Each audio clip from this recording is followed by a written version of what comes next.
kita sepsis ya dari persepsi ilmu kesehatan anak. Jadi ini definisi berdasarkan Survival Sepsis Campaign 2020. Jadi sengaja saya pisah-pisah karena harus ada 3 komponen di sini untuk definisi sepsis. Jadi definisi sepsis itu adalah yang pertama, ada disfungsi organ yang mengancam kehidupan atau life-threatening organ dysfunction. Kemudian yang disebabkan oleh dysregulasi imun terhadap infeksi. Jadi ada 3 ya, ada disfungsi organ, ada dysregulasi imun, dan penyebabnya adalah infeksi. Jadi nanti harus bisa dibedakan antara infeksi berat satu penyakit dengan sepsis. Misal, tidak semua infeksi berat itu disepsiskan. Jadi misalnya pneumonia. Pneumonia itu kan memang gangguan organ respirasi dan bisa mengancam nyawa kan. Bisa. Pneumonia berat bisa mati. Tapi kalau kelainannya hanya di respirasi, yaitu pneumonia berat, bukan sepsis. Kecuali pasiennya pneumonia, disertai juga dengan penurunan kesadaran, kemudian ada gangguan AKI, akut kidney injury, yang tidak terjelaskan oleh penyebab yang lain. Jadi kalau waktu di anamnesis, kesannya bahwa perjalanan penyakitnya ini pneumonia, kenapa dia jadi penurunan kesadaran, kemudian akut kidney injury. Jadi ada infeksi berat dengan menimbulkan disfungsi organ lain. Nah, yang enggak lazim di perjalanan penyakit itu baru kita sebut sepsis gitu ya. Jadi pertama kita harus membuktikan dulu bahwa ada memang disfungsi organ yang mengancam kehidupan. Ini semua harus bisa diukur dan dibuktikan. Jadi nanti kalau di anak, kalau tadi orang dewasa pakai SOFA, nah kalau di anak pakai PELOD score, Pediatric Logistic Organ Dysfunction. Nah yang dipakai sekarang PELOD 2 score. Jadi ada di modified, jadi PELOD 2 score itu di anak. Ada katanya nanti skornya kalau di rumah sakit tipe C itu 7. Kalau di rumah sakit tipe A yang fasilitasnya 13. Tapi kalau di rumah sakit yang rumah sakit tipe B ada yang cut off-nya 9. Atau kalau mau dipukul rata ya sudah di atas 7 itu sudah bisa masuk sangkaan sepsis. Kemudian ada dysregulasi imun. Nah, dysregulasi imun ini bisa kita lihat dari misalnya CRP-nya. Jadi respon yang ditimbulkan oleh infeksi itu menyebabkan dysregulasi imun. Apa saja yang berperan pada imun? Mulai dari jumlah leukosit, kemudian CRP. Jadi marker-marker infeksi sini. Naik apa itu namanya? Neutrophil limfosit rasio, kemudian ID rasio. Jadi imatur dengan total neutrophil rasio, ID rasio itu ya. Kemudian apalagi procalcitonin. Jadi marker-marker infeksi di sini. Kemudian infeksi. Nah, infeksinya harus kita buktikan dengan cara apa? Dengan pemeriksaan kultur. Pemeriksaan kultur apa? Spesimennya disesuaikan dengan penyakitnya. Tapi kalau udah curiga sepsis, yang utama adalah kultur darah. Sebisa mungkin kultur dilakukan sebelum diberikan antibiotik. Ini memang kesulitan tantangan tersendiri di lapangan ya. Jadi pasien masuk di IGD misalnya. Sementara laboratorium mikrobiologisnya itu tidak 24 jam. Jadi pasien masuk tengah malam. Nah, mau dikultur lab mikronya ternyata sudah cukup. Sebetulnya masih bisa. Kan, kalian tadi belajar kan kalau diagnosisnya sepsis, maka antibiotik harus sudah masuk dalam berapa jam? Tadi. Kalau dalam hal antibiotik sebenarnya sama antara penyakit dalam dan dewasa. Ada yang bisa jawab tadi dari kuliah tadi? Kalau diagnosis sepsis, maka antibiotik harus sudah masuk dalam titik-titik jam pertama. Berapa jam? Ada yang bisa jawab?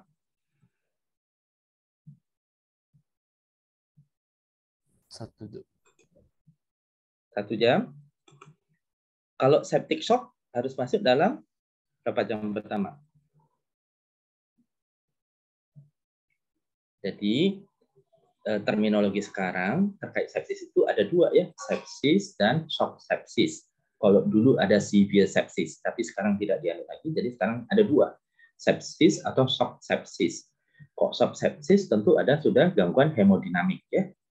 Jadi kalau sepsis antibiotik bisa sampai 3 jam pertama. Jadi waktu kita 3 jam. Tapi kok septic shock baru 1 jam pertama. Itu bedanya. Jadi harus lebih agresif kalau sudah ada shock dia, gangguan hemodinamik. Sementara kalau sepsis saja bisa sampai 3 jam. Jadi itu makalinya adalah darah tetap diambil, dimasukkan ke media cair. Media cair itu bisa disimpan di suhu kamar sampai paling lama 24 jam sebelum dikirim ke laboratorium mikrobiologi klinik, ke laboratorium mikrobiologi. Jadi kalau spesimennya darah, jangan diletakkan di refrige ya, jangan ditaruh di pendingin, ya di suhu kamar. Jadi misalnya pasien kalian masuk tengah malam, diagnosis sepsis, ini kan harus diperiksa kultur darah dulu sebelum masuk antibiotik. Saya ambil spesimen darah dulu sebelum masuk antibiotik. Nah, simpan di suhu kamar, besok pagi lab buka, masukkan ke dalam. Jadi ada media cairnya. Ya, darahnya diambil, dimasukkan tabung ya, tabungnya itu berisi media cair, sudah diletakkan di suhu kamar sampai lab besok buka baru dikirim ke lab. Jadi ingat itu ya, 3 komponen untuk mendiagnosis sepsis. Jadi sepsis itu diawali oleh infeksi, tapi susah kan kadang infeksinya nggak ketahuan, infeksinya di mana gitu. Beda dengan SIRS, dulu dikenal istilah SIRS, Systemic Inflammation Response Syndrome. SIRS itu selain oleh infeksi, bisa juga disebabkan oleh trauma, luka bakar, atau pankreatitis. Jadi SIRS itu yang takikardi, kemudian takikardi atau bradikardi, kemudian suhunya di atas normal atau di bawah range normal, itu masuk SIRS. Jadi SIRS ini mirip-mirip Quicksilva, makanya sekarang tidak dipakai lagi SIRS. Kemudian pada pasien dengan penyakit yang sudah ada, misalnya kan ada pasien dengan chronic medical problem, misalnya pasien dengan gagal ginjal, gagal hati, kemudian bronchopulmonary dysplasia, atau ke orang dewasa mungkin TB atau COPD gitu ya.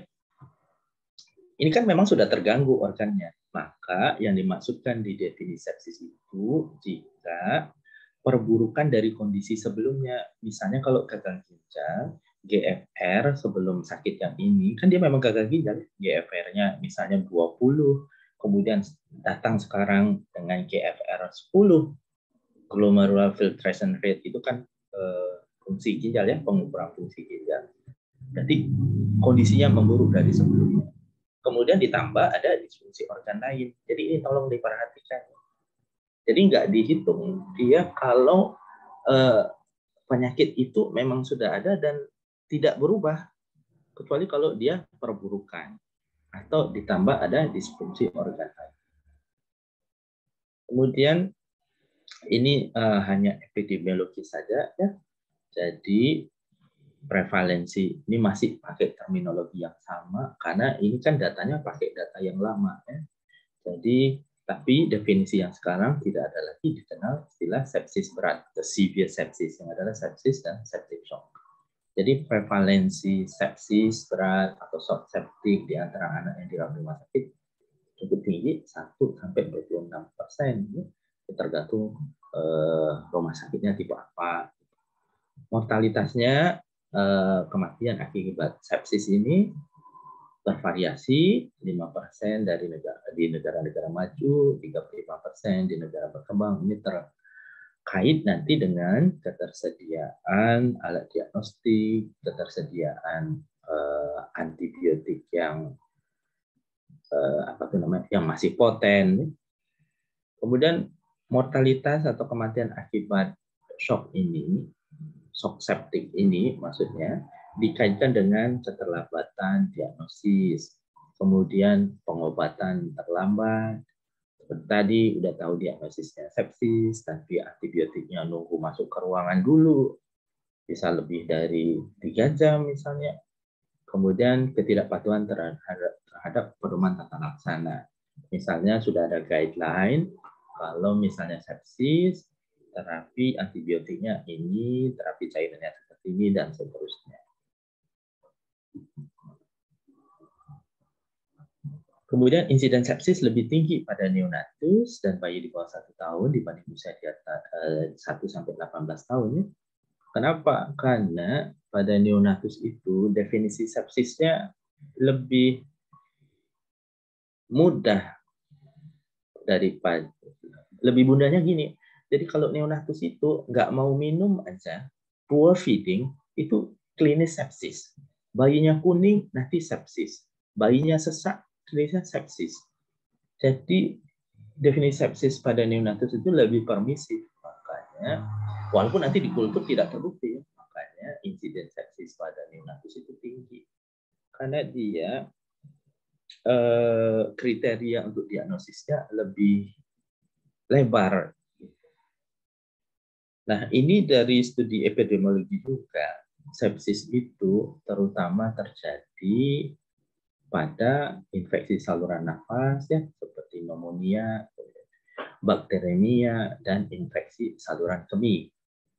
Nah, yang lebih sering pada pasien imunokompromis juga sepsis ini, seperti pasien-pasien malignansi, pasien yang menjalani transplantasi ya, karena pasien yang menjalani transplantasi itu baik transplantasi organ cair atau organ padat, itu pasien akan menerima obat-obatan yang menekan respon imun untuk mencegah terjadinya rejection. Jadi supaya resipien penerima donornya itu bisa menerima yang dicengkokkan kepadanya, tidak menganggapnya sebagai benda asing, sehingga pasien-pasien yang menerima transplant, resipien namanya, itu akan diberi obat-obat yang menekan sistem imun yang akan menolak jaringan donor. Akibatnya apa? Dia imunokompromis, rentan terhadap infeksi. Kemudian pasien-pasien yang mengalami penyakit saluran nafas kronik ya, karena saluran nafasnya sudah kompromis. Kemudian pasien-pasien penyakit jantung bawaan ini juga lebih sering mengalami sepsis karena pasien jantung bawaan itu sering mengalami infeksi saluran nafas berulang. Penyebabnya kalau sepsis itu bakteri paling sering, walaupun sepsis bisa juga disebabkan oleh jamur, kemudian bisa juga oleh parasit, dan bisa juga oleh virus. Tapi yang paling sering sepsis itu diidentikan dengan bakteri sebagai penyebabnya. Nah, organ yang paling sering sebagai infeksi primer kemudian berkembang menjadi sepsis itu adalah paru, ya, kemudian otak, kemudian saluran kemih, kemudian berikutnya kulit, dan terakhir adalah abdomen. Ini hasil data dari studi-studi sebelumnya menyebutkan bahwa berikut ini adalah mikroorganisme patogen penyebab sepsis pada anak.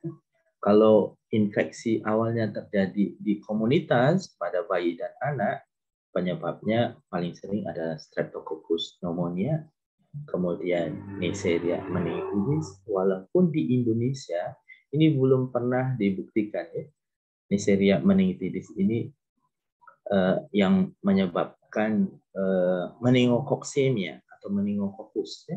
Kemudian Staphylococcus aureus dan Streptococcus group A.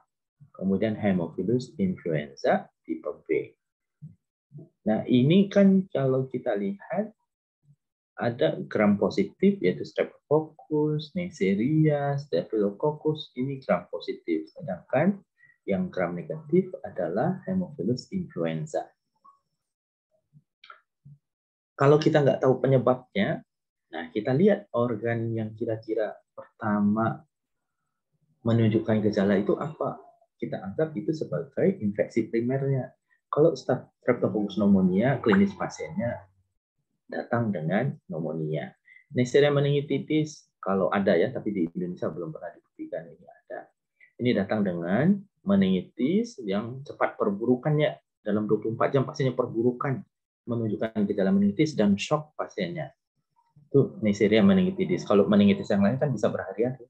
Tapi kalau Neisseria meningitidis, pasien perburukan dalam 24 jam. Atau ada lesi di kulitnya. Lesi purpura, perdarahan di kulit. Itu Neisseria meningitidis. Nah, kalau Staphylococcus aureus, pastinya bisa datang dengan pneumonia, kemudian infeksi kulit. Sedangkan Haemophilus influenza, pastinya datang dengan pneumonia. Jadi kalau pasien datang dengan pneumonia, berarti bisa karena gram positif, bisa gram negatif. Jadi pilihan antibiotiknya mestinya yang bisa mengcover kedua-duanya. Nah, kalau yang di rumah sakit, nah ini hati-hati, sorry. Kalau di rumah sakit itu, rumah sakit merupakan tempat residensi, tempat tinggal kuman-kuman yang umumnya resisten terhadap antibiotik. Karena apa? Burden atau intensitas penggunaan antibiotik paling tinggi kan di rumah sakit. Antibiotiknya udah yang broad spectrum. Akibatnya kuman, jadi kuman itu pingin hidup juga lah. Dengan adanya antibiotik mereka mengembangkan kemampuan untuk tetap survive. Akibatnya kumannya akan resisten. Nah, utamanya kuman-kuman yang ada di rumah sakit itu kuman gram negatif. Kalaupun ada gram positif, maka gram positifnya sudah yang resisten sama antibiotik. Yang gram negatif yang paling sering yang di rumah sakit yang menyebabkan sepsis itu Pseudomonas, Klebsiella, E. coli, dan Acinetobacter. Ya. Nah, kalau pada pasien-pasien asplenia fungsional atau asplenik, jadi pasien yang pasca operasi spleennya dibuang. Jadi kalau pada pasien anak thalassemia, yang kalian tahu ya, thalassemia itu kelainan pada eritrosit.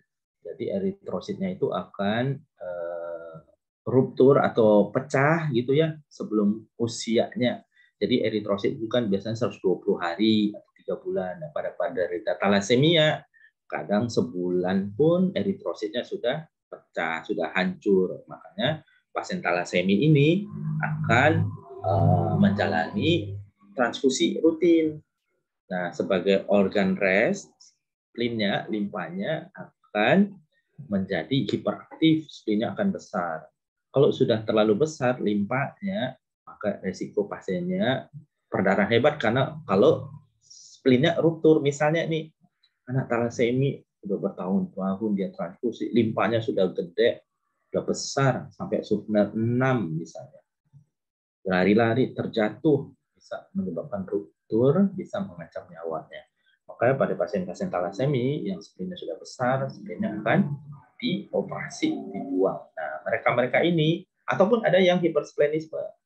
Jadi fungsinya kurang berfungsi gitu ya. Maka pasien-pasien seperti ini beresiko untuk mengalami sepsis oleh kuman-kuman yang berkapsul. Contohnya apa? Streptococcus pneumoniae dan Haemophilus influenza. Selain juga sepsis oleh Salmonella. Nah, kemarin kita kuliah Salmonella itu ada dua, Salmonella yang typhoidal dan non-typhoidal. Kalau yang typhoidal menyebabkan enteric fever, yaitu typhoid fever atau paratyphoid fever. Sedangkan non-typhoidal Salmonella itu bisa menyebabkan gastroenteritis, kemudian sepsis, kemudian bisa menyebabkan infeksi lokal, artritis atau osteo. Kemudian organisme lain yang bisa menyebabkan sepsis pada anak itu jamur candidiasis yang paling sering. Gimana caranya mendiagnosis sepsis pada anak? Ada langkah-langkahnya. Yang pertama dilakukan adalah mengidentifikasi adanya bukti atau kecurigaan infeksi. Bisa mulai dari faktor predisposisi. Faktor predisposisi misalnya, ini anaknya ada comorbid immunocompromise enggak? Ada comorbid yang menyebabkan dia rentan terhadap infeksi enggak? Atau kerentanan infeksinya karena usia misalnya, atau faktor predisposisi karena lingkungannya. Nah, cari faktor predisposisinya. Kemudian tanda infeksi. Jadi tanda infeksi ini bisa dari pemeriksaan fisik, kemudian bisa dari pemeriksaan laboratorium, pemeriksaan fisik ya mungkin kalau pneumonia ada roti basah, kemudian ada retraksi, ada nafas hidung, kemudian dari lab misalnya dijumpai leukosit yang tinggi, leukositosis, neutrofilia, CRP tinggi dan lain-lain. Kemudian reaksi inflamasi ini klinis dan laboratorium. Jadi seperti tadi juga ya, yang termasuk tanda infeksi juga, misalnya reaksi inflamasinya berupa peradangan di kulit, misalnya kita lihat, ingat kan 5 tanda kardinal radang, tumor, kalor, rubor, dolor, dan fungsi lesa. Kemudian tanda-tanda reaksi inflamasi dari laboratorium, yaitu CRP, kemudian leukositnya, serta radangnya juga meningkat. Kemudian langkah kedua, membuktikan adanya disfungsi organ atau ada gagal organ. Jadi yang memiliki hubungan kuat dengan mortalitas yang menjadi warning sign, jadi hati-hati kalau menerima pasien di IGD, kalau sudah ada gangguan SSP, gangguan kardiovaskular, dan gangguan respirasi. Jadi kalau ada ketiga-tiganya ini, kemungkinan dia sepsis. Gangguan SSP gimana? Penurunan kesadaran. Gangguan kardiovaskuler, mulai dari tanda-tanda shock, misalnya takikardi, kemudian akral dingin, ujung kaki dingin, kemudian pulsa halus, tekanan nadinya sempit. Jadi antara sistolik dan diastoliknya itu sempit. Kalau normalnya kan 20 atau lebih ya, 20. Lebih dari 20, misalnya tensinya 120/80, itu kan selisihnya 40.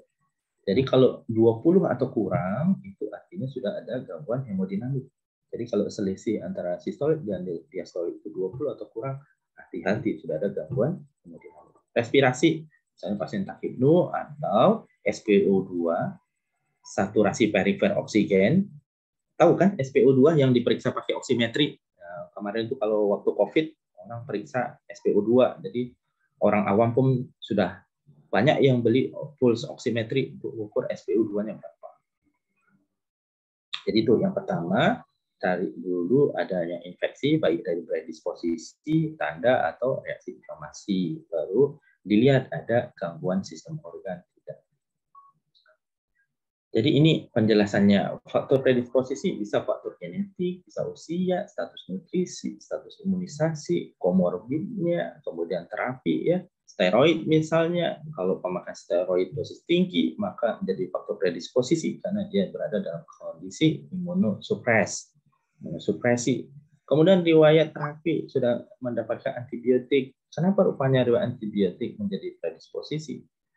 Kalau orang sudah mendapat antibiotik, juga pemberian antibiotik spektrum utamanya, maka resiko timbulnya bakteri-bakteri yang resisten. Atau ada tindakan invasif, misalnya pemasangan protese, misalnya fraktur ya, dipasang metal pen gitu ya, atau kateter kah atau yang lain.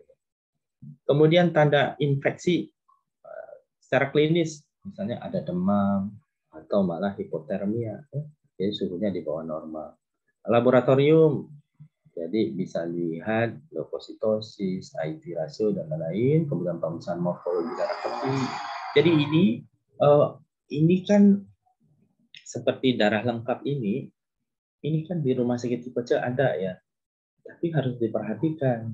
Jadi kalau sepsis itu gambarannya bisa leukositosis atau leukopeni. Kemudian IT rasionya di atas 20. Jadi perbandingan antara imatur dengan total neutrofil. Jadi neutrofil muda atau imatur dengan total neutrofil. Kalau dia lebih dari 20%, itu sejalan dengan sepsis ya. Artinya kalau makin besar 20%, imaturnya kan di atas ya pembilang, totalnya penyebut. Berarti imaturnya banyak. Mestinya imatur itu tidak dilepas di sirkulasi perifer, tapi karena adanya infeksi berat, sepsis, maka yang muda pun dilepas, makanya IT rasionya naik. Kemudian rasio neutrofil limfosit di atas 10. Kemudian gambaran hitung jenisnya shift to the left. Jadi yang dominan nanti adalah neutrofilnya, terutama neutrofil batang. Kemudian CRP yang meningkat. Nah, CRP ini meningkat tidaknya lihat nilai rujukan labnya. Kemudian ada procalcitonin. Procalcitonin ini mahal, tidak semua tersedia di rumah sakit ya. CRP dan procalcitonin ini mahal. Jadi umumnya di rumah sakit tipe C nggak ada. Jadi yang penting kalian kuasai saja tentang pemeriksaan darah lengkap ini yang menunjukkan gambaran kemungkinan adanya sepsis ya. Nah ini leukosit, IT rasio, neutrophil leukosit rasio atau NLL, kemudian ada kasih to the left. Kemudian morfologi darah tepi. Nah ini bisa dilakukan, terutama yang tapi harus belajar ya. Saya nggak tahu kalian. Ini biasanya kita minta ke rekan-rekan di patologi klinik, jadi kita sebutkan, adakah terlihat toksik granul? Kalau dull body sama sitoplasmic vakuola ini agak susah dilihat. Itu toksik granul, biasanya rekan-rekan di patologi klinik akan menyebutkan bahwa dijumpai toksik granul. Kemudian membuktikan adanya mikroorganisme bisa dengan pewarnaan gram atau gram staining. Seperti ingat kuliah kita tadi pagi, Clostridium tetani dan Corynebacter diphtheri bentuknya dengan pewarnaan gram adalah batang gram positif. Kemudian kultur mikrobiologi spesimen tergantung dengan infeksi yang dicurigai ditambah dengan wajib kultur darah atau dengan pemeriksaan PCR. Nah, langkah berikutnya tadi kita lihat apakah ada klinis respon inflamasi yaitu demam, takikardie, bradikardie, dan sebagainya.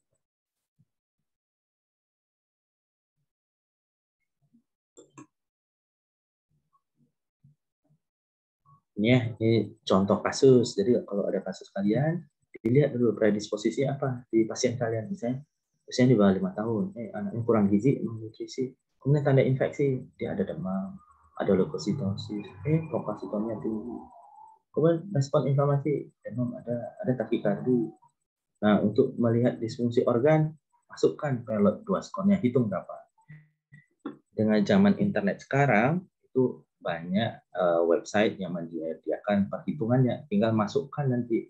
Tapi waktu masukkan data-datanya harus hati-hati, satuan lab yang dipakai di lab rumah sakit kalian itu sesuai enggak gitu ya.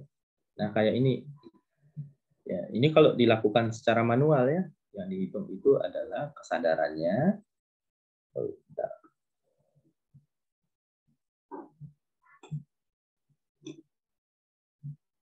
Jadi kesadarannya dikasih skor itu 0, 1, 2, 3, 4, 5, 6 ya. Kalau GCS-nya lebih dari 11, skornya 0, 5 sampai 10 dikasih skor 1, 3 sampai 4 kasih skor 4. Kalian tandai pasien kalian yang mana, nanti skornya dihitung total gitu.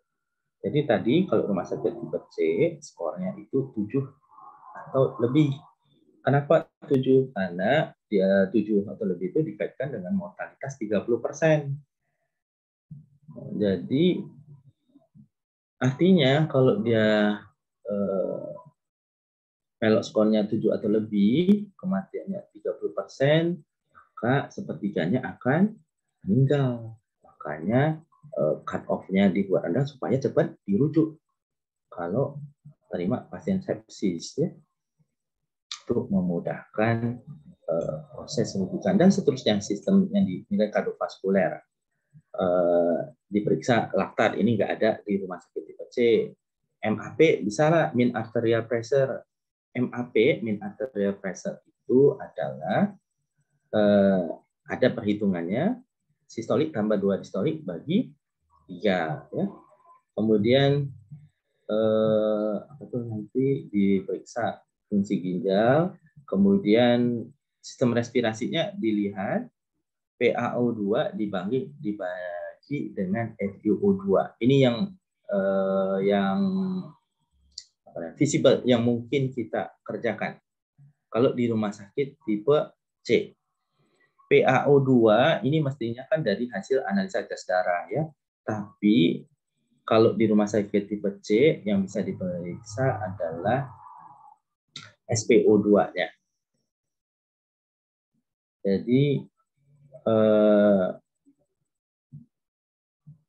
bisa mewakili begitu ya, walaupun tidak persis sama. Nah, FiO2 ini tergantung dengan oksigen yang digunakan. Apakah dia pakai nasal kanul atau pakai masker ya.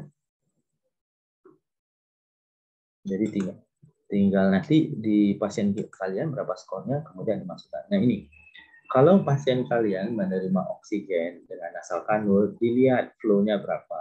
Kalau dia diberikan misalnya 2 liter per menit, maka FO2-nya 28. Kalau 4 liter per menit, 35, dan seterusnya untuk dimasukkan ke data tadi untuk menghitung pelot 2 skornya. Ini ya.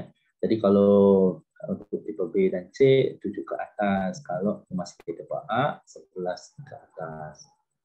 Jadi tujuannya untuk rumah sakit tipe B dan C itu lebih kecil untuk meningkatkan sensitivitas diagnosis sehingga bisa mempercepat sistem rujukan dan menurunkan angka mortalitasnya. Ya.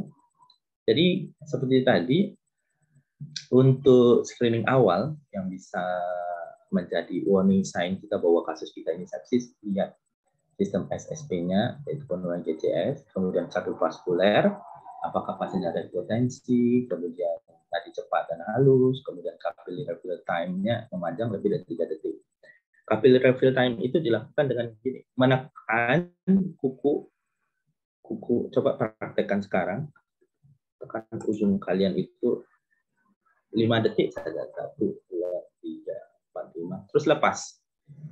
Mestinya menjadi merah lagi kurang dari 3 detik. Kalian tidak akan ditanya nanti berapa detik dia balik normal, hanya ditentukan kurang dari 3 detik atau lebih dari 3 detik.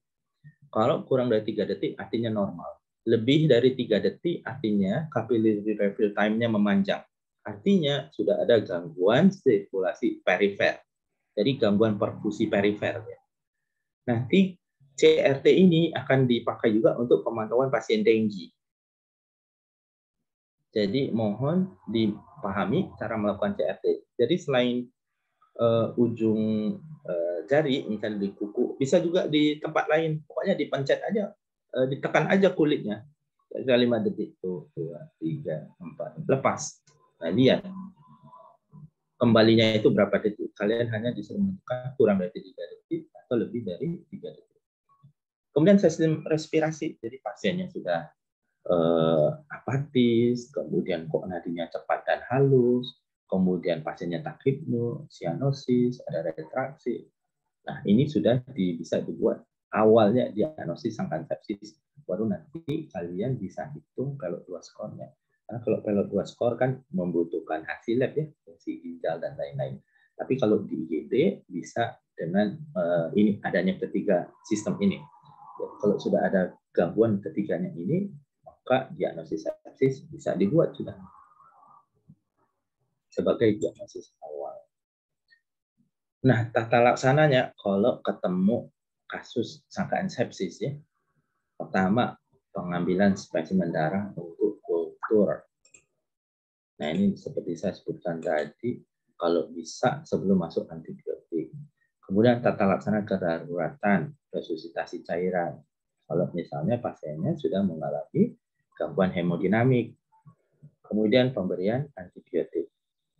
Kita bahas satu-satu untuk pengambilan spesimen darah, kalau bisa diambil dengan cara yang benar ya. Jadi harus betul-betul secara aseptik. Jangan misalnya, ya jadi harus kalian perhatikan juga tenaga analis lab yang ambil darah itu. Jangan nanti sudah di swab pakai alkohol swab, tidak nunggu kering langsung ditusuk, atau misalnya sudah dihapus dengan alkohol swab dipukul-pukul lagi, atau sudah dihapus alkohol swab dihembus-hembus lagi, kumannya kan nempel gitu, nanti yang terjadi kontaminasi. Jadi caranya harus benar dulu, kemudian label dan kemasannya harus benar, jangan sampai ketukar pasiennya, identitas pasiennya. Kemudian tadi pengiriman dan penyimpanan yang benar. Kalau misalnya ditunda, harus disimpan di suhu kamar. Jangan di lemari pendingin. Kemudian tata laksana kedaruratan, terutama adalah ABC. Ya. Jadi tata laksananya sesuai dengan ABC-nya, gangguan ABC yang ada. Nah, ini pemberian antibiotik. Kalau pasiennya dengan shock dari shock septik, antibiotik dalam 1 jam pertama. Kalau dia tidak shock, ya, tapi sepsis, maka bisa 3 jam pertama. Jadi 3 jam pertama itu bisa 1 jam pertama, 2 jam pertama, 3 jam. Tapi paling lama itu 3 jam harus sudah masuk. Pilihannya apa? Nah, kalau infeksinya di komunitas, jadi infeksinya itu kita duga terjadi di lingkungan, bukan di rumah sakit, maka pilihannya adalah ampicillin sulbactam atau ampicillin saja ditambah dan ini pilihan ya, sorry bukan ditambah, atau cephalosporin generasi 3, apakah cefotaxime atau ceftriaxone. Jadi kalau kalian ketemu pasien, kemudian kalian lihat warning sign-nya tadi gangguan SST ada, kardiovaskular ada, respirasi ada, misalkan sepsis nih. Tapi nggak ada shock. Oke, saya mau kasih antibiotik. Antibiotiknya apa ya? Kayak ini dia belum ada riwayat terpapar rumah sakit.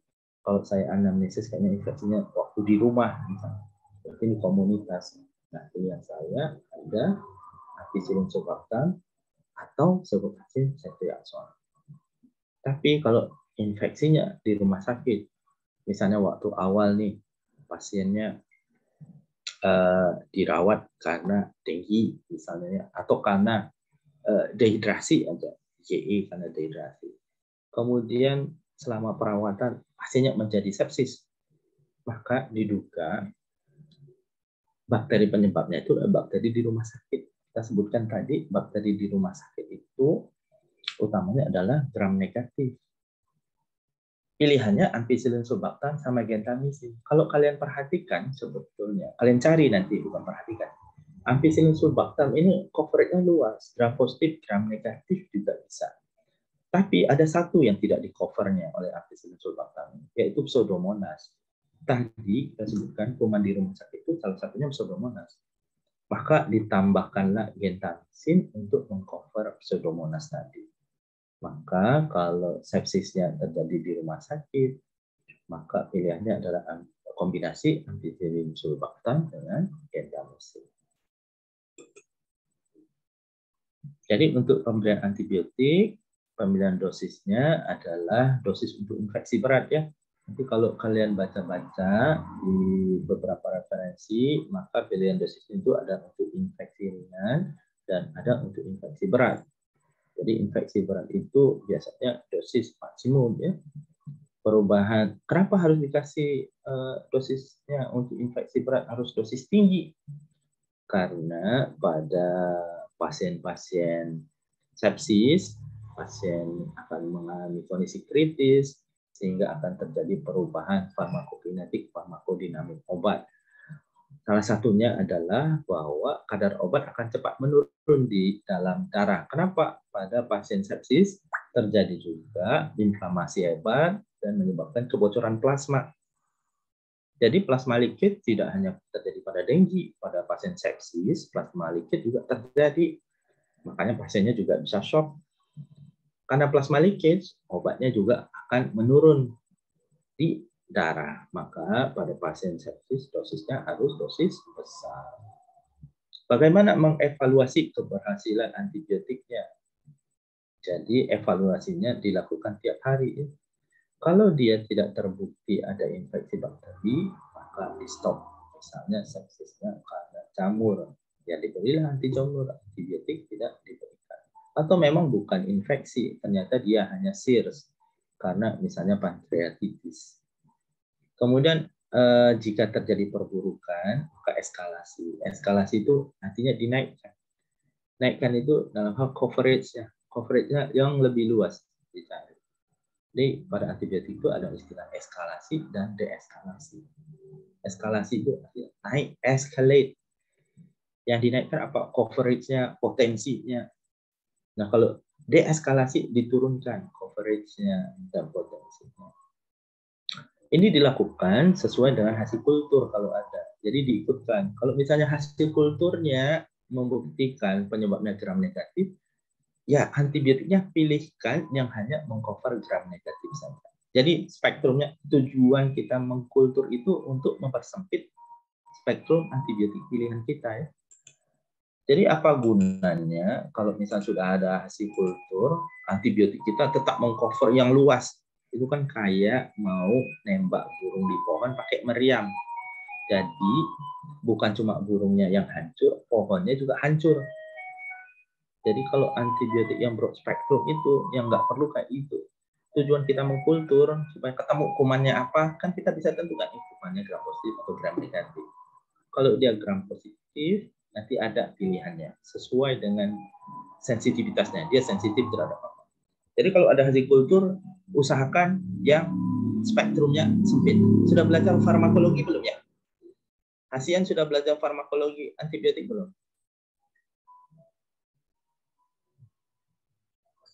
Yang lain juga boleh bantu jawab. Jadi misalnya antibiotik ini coverage-nya gram positif ini, untuk gram negatif ini. Sudah ada belajar belum tentang coverage gram positif gram negatif? Belum ya? Jadi udah belajar antibiotik belum? Belum juga ya? Jadi gini, antibiotik itu antimikroba yang digunakan untuk membunuh bakteri. Nah, bakteri itu ada gram positif, ada gram negatif, ada bakteri aerob, ada anaerob. Jadi spektrum antibiotik itu antara wide spektrum antibiotik dengan sempit apa bahasa itunya bahasa Inggris ya. Jadi antara yang spektrum luas sama spektrum sempit itu di situ bedanya coverage-nya. Kalau makin banyak yang bisa di coverage-nya itu spektrumnya luas. Tapi kalau hanya mengcover gram negatif saja, misalnya kayak gentamisin, amikasin itu hanya untuk gram negatif saja, nah itu spektrum sempit. Jadi kenapa harus dievaluasi tentang antibiotik? Karena pemberian terlalu lama bisa menimbulkan resiko resistensi. Ingat seperti saya bilang tadi, kuman juga mau hidup, diganti antibiotik, dia pun akan mengembangkan kemampuan supaya survive. Jadi mungkin kuman penyebab penyakitnya ini mati sama antibiotik, tapi kuman-kuman yang lainnya resisten akan berkoloni di tubuh pasiennya. Nunggu waktu aja, misalnya dia pulang nih karena infeksi yang ini, beberapa saat kemudian datang lagi dengan infeksi oleh kuman yang resisten tadi. Jadi itu, kita ngasih antibiotik itu harus bertanggung jawab terhadap dosisnya harus tepat, durasi yang harus tepat, berapa lamanya juga harus tepat. Sekarang kita cerita ke sepsis neonatorum ya. Neonatorum itu kelompok populasi tersendiri di anak. Saya sebut neonatus itu kalau lahir sampai 28 hari. Jadi nanti kalau ada pasien kalian usia di bawah 28 hari itu akan dirawat di NICU, Neonatal Intensive Care Unit. Tapi kalau udah lebih dari 28 hari, dia akan dirawat di PICU, Pediatric Invasive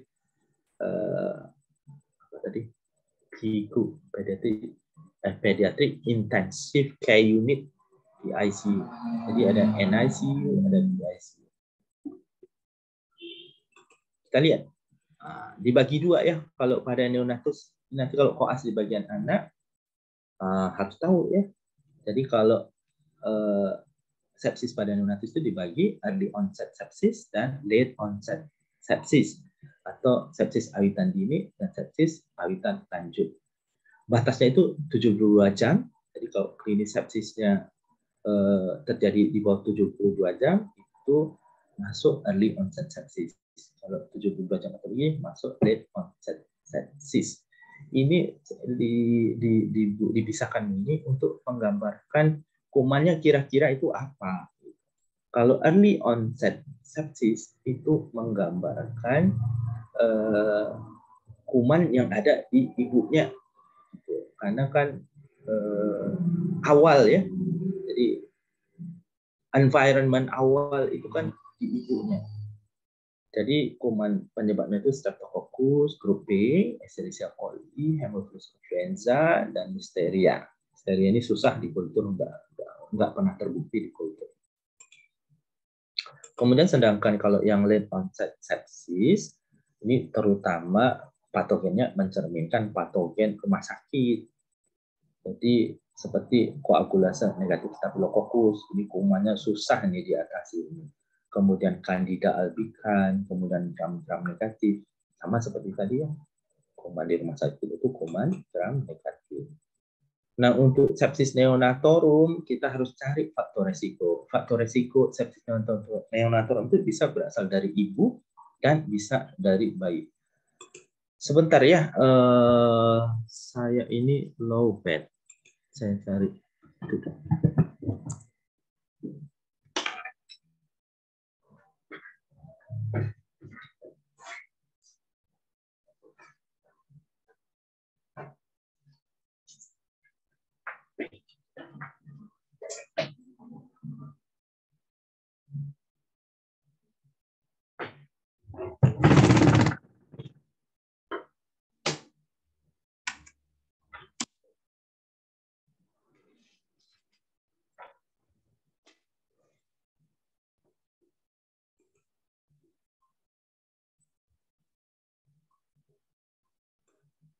Terdengar ya masih Hasian?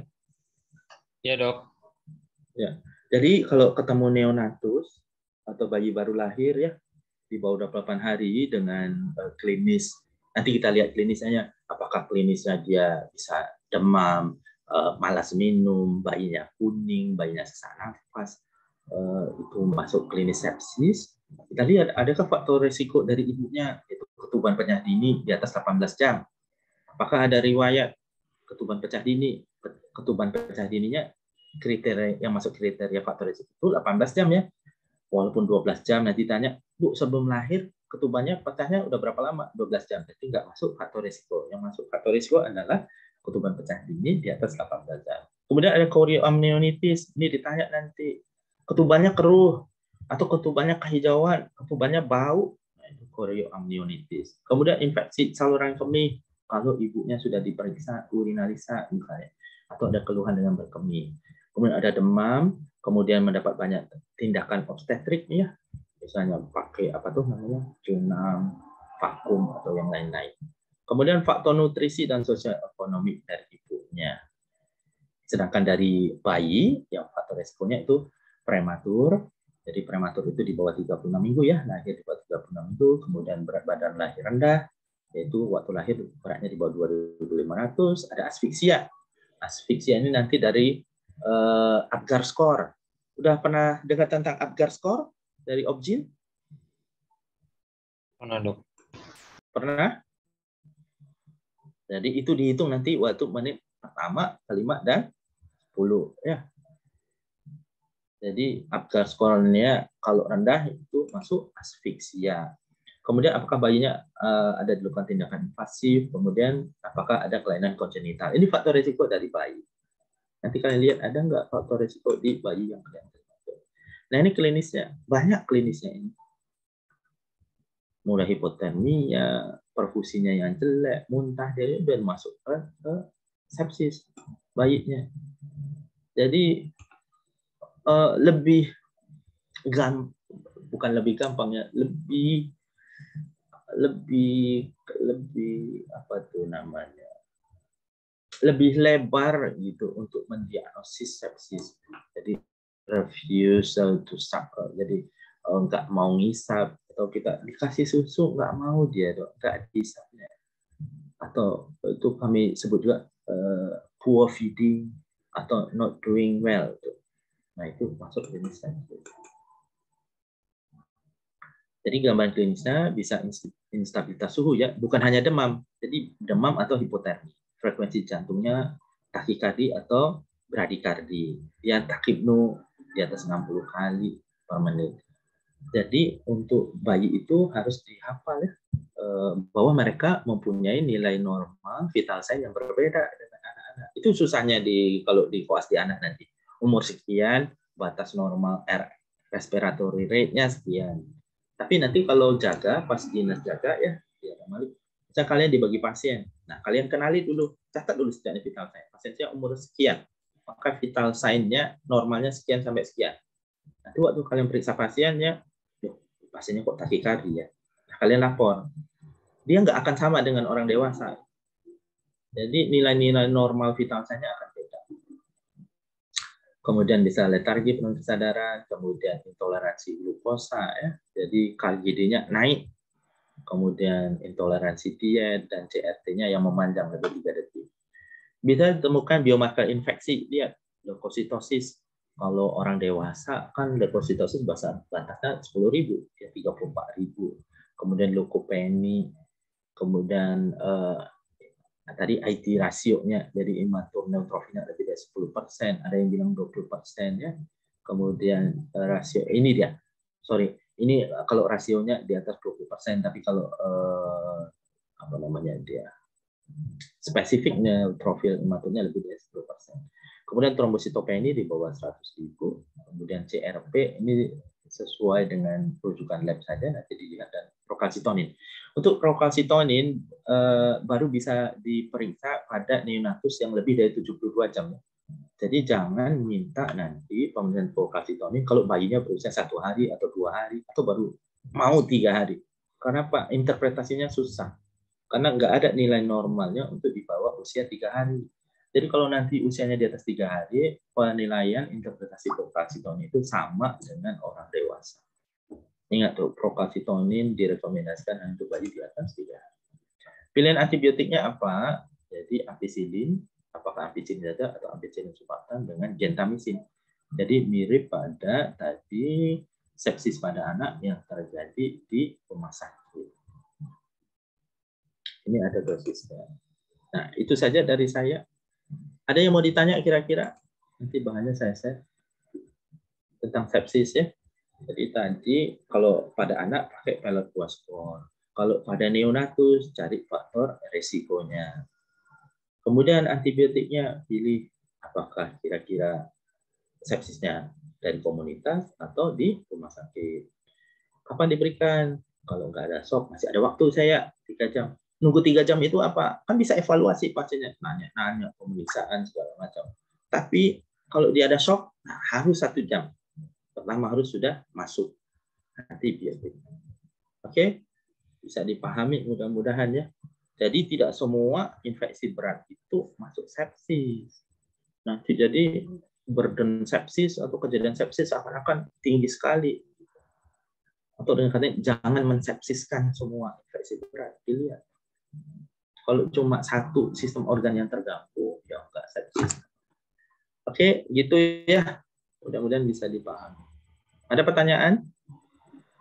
Izin bertanya, Dok. Ya, silakan. Siapa? Saya, Dok. Feni, Dok. Siapa? Feni, Dok. Oh ya, Feni. Baru terlihat. Gimana Feni? Ini kan, Dok, di slide ada dituliskan yang definisi sepsis yang tadi ada 3 bagian, Dok. Ada yang tadi yang ditulis pada pasien dengan pre-existing disease, Dok, yang kayak gagal ginjal sama gagal hati. Nah, itu, Dok, harus juga disertai dengan infeksi atau memang kayak dengan penyakitnya itu sendiri terus ditambahi dengan disfungsi organ lain, Dok? Harus ada infeksi. Syarat utama pada definisi paling atas itu kan harus ada 3 komponen kan. Ada gangguan organ, kemudian dysregulasi imun, ketiga infeksi. Nah, itu kan harus kita cari terpenuhi. Nah, yang keterangan di bawahnya itu penyakit kronik itu untuk definisi yang pertama, disfungsi organnya. Karena kan dia sebelum sepsis memang ada disfungsi organ. Maka yang kita masukkan di sini disfungsi organ kalau disfungsi organnya memburuk saat kita assess. Paham ya? Dok, terima kasih, Dok. Oke. Ada lagi?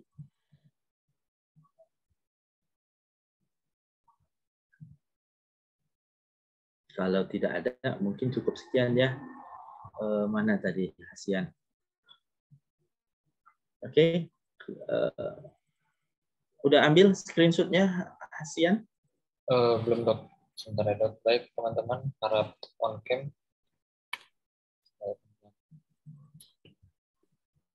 Satu, dua. Sekali lagi. Satu, dua. Baik, sudah, Dok.